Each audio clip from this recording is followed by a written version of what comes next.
Teman-teman, inilah gambaran dari modul mesin cuci Samsung untuk tipe WA70H4000.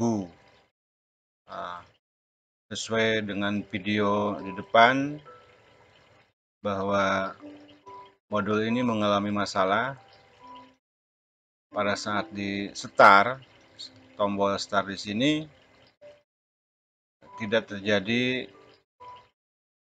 reaksi apa-apa. Yang ada cuman ada bip berkedip lampu LED di sini.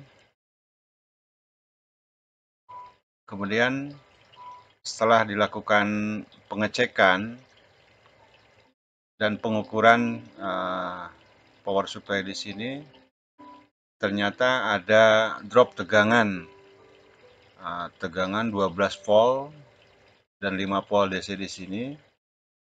Terjadi drop pada saat dilakukan eksekusi pemencetan salah satu tombol di sini. Itu artinya bahwa power supply 12 volt DC dan 5 volt DC di sini tidak normal, teman-teman. Ada masalah. Saya coba untuk mengganti beberapa kapasitor yang ada di sini. Ada 4 kapasitor di sini. Ternyata tidak membawakan hasil yang baik. Drop tegangan masih terjadi. Kemungkinan masalah terjadi pada komponen aktif IC atau transistor di sini atau resistor, karena bentuknya sudah mikro SMD, jadi sangat susah untuk dilakukan repair. Kebetulan untuk power supply unit ini terpisah dari mainboardnya. Jadi untuk tipe Samsung power supply-nya terpisah, sehingga di sini dilakukan dengan kabel atau jumper kabel antara power supply dengan mainboardnya, sehingga ini akan memudahkan teman-teman untuk melakukan pengecekan bila mana ada kasus yang serupa dengan kasus yang saya alami. Sampai sekarang untuk unit PSU ini, modul untuk power supply ini belum tersedia. Jadi mau nggak mau teman-teman kalau ada kasus ini, solusinya harus mengganti unit baru untuk modul mesin cuci ini. Kisaran harganya 300 sampai 350.000 ya, kurang lebih. Jadi untuk tipe 7 kilo, 8 kilo atau 8,5 kilo modulnya sama seperti ini. Ada beberapa solusi selama modul di sini tidak ada yang terganggu untuk switching ke motor. Jadi kalau hanya masalah di power supply, kita bisa antisipasi dengan mengganti power supply ini dengan tegangan yang sama yang dia butuhkan, 12 volt DC dan 5 volt DC. Sebagian teman-teman ada yang menggunakan modul untuk PSU DVD, yang mana modul ini mengeluarkan tegangan plus 5 volt, ada 2 pin, plus 5, grounding ada 2 pin, kemudian plus 12 sama minus 12.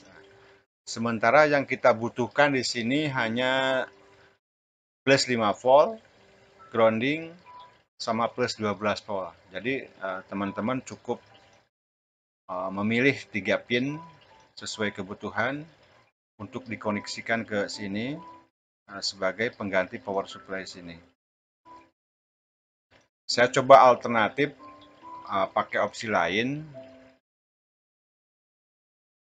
dengan menggabungkan 2 buah power supply 12 volt DC.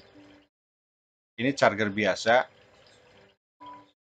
gampang dijumpai dan banyak dipakai. Ini biasanya dipakai untuk lampu LED ya, lampu LED, LED strip, LED apa aja. yang bekerja 12 volt biasa digunakan seperti itu, atau mungkin CCTV bisa juga.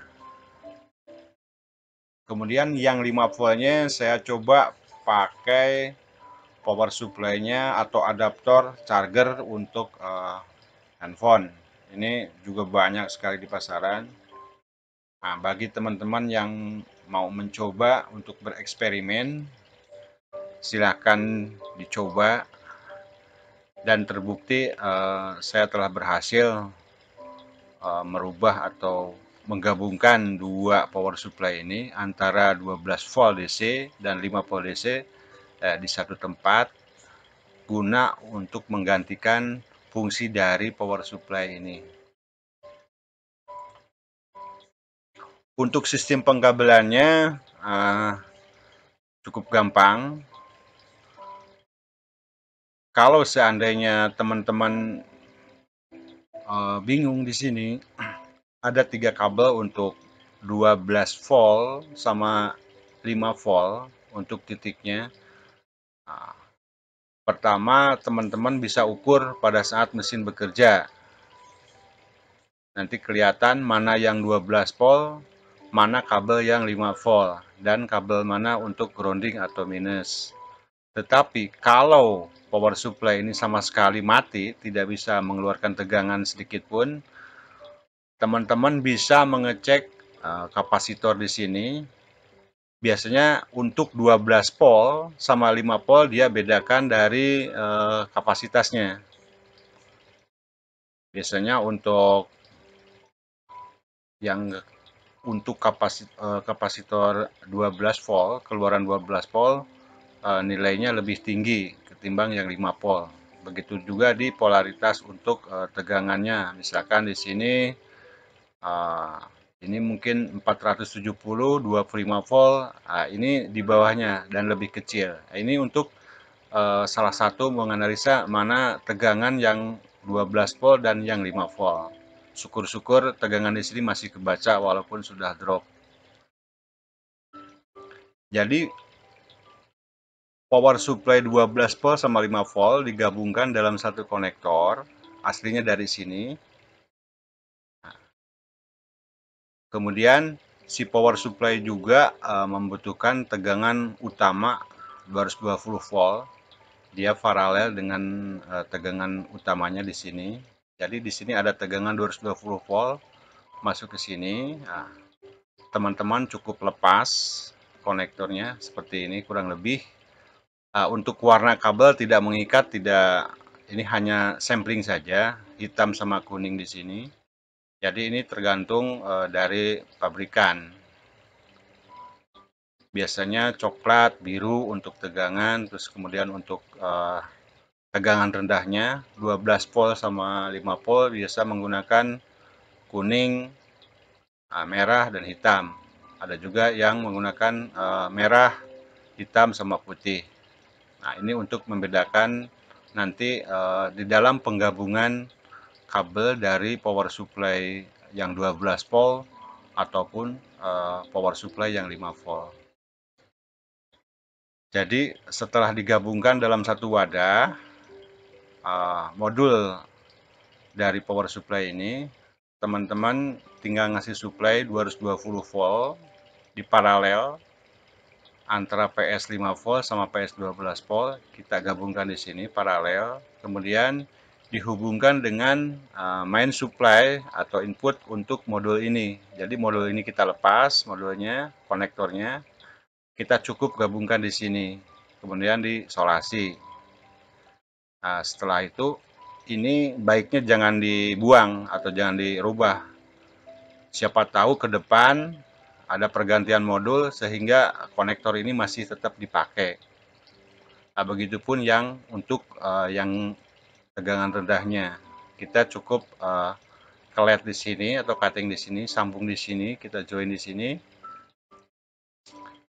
Mana untuk 12 volt dan mana untuk 5 volt. Sendiri-sendiri, misalkan yang merah untuk 12 volt ketemu merah lagi. Kemudian yang kuning untuk 5 volt ketemu kuning lagi. Begitu juga sama ini warna tidak mengikat tergantung dari konstruksi mesin yang ada. Nah, untuk minusnya atau grounding, jadi grounding 12 volt sama grounding 5 volt, teman-teman disatukan di sini.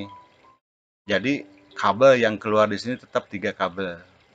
Plus 12 volt, grounding sama plus 5 volt.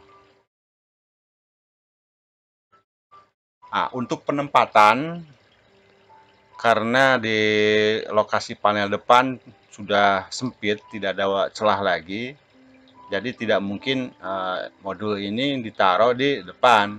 Jadi mau nggak mau teman-teman harus cari lokasi yang aman. Nah, di sini ada celah. Nah, di sini ada sekat-sekat.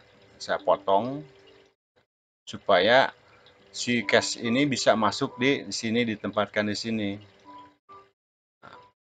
Ini harus tertutup karena mesin cuci tahu sendiri rawan basah. Jadi ini harus tertutup. Bisa saja untuk celah-celahnya dikasih lem tembak atau apa aja, sehingga kalau ada cipratan air ini modul tetap aman. Untuk kabel koneksinya ada tambahan, berarti 5 kabel, 3 untuk PSU 12 volt, 5 volt dan grounding, dan 2 kabel untuk main input 220 PAC-nya. Jadi di sini ada 5 kabel tambahan, kurang lebih jaraknya mungkin sama toleransi 1 meter kurang lebih ya. Jadi teman-teman harus menyiapkan kabel sebanyak 5 lembar kali 1 meter. Ini untuk penempatan PSU ini. Itulah teman-teman yang saya lakukan, dan alhamdulillah mesin ini kembali normal setelah diadakan penggantian power supply ini.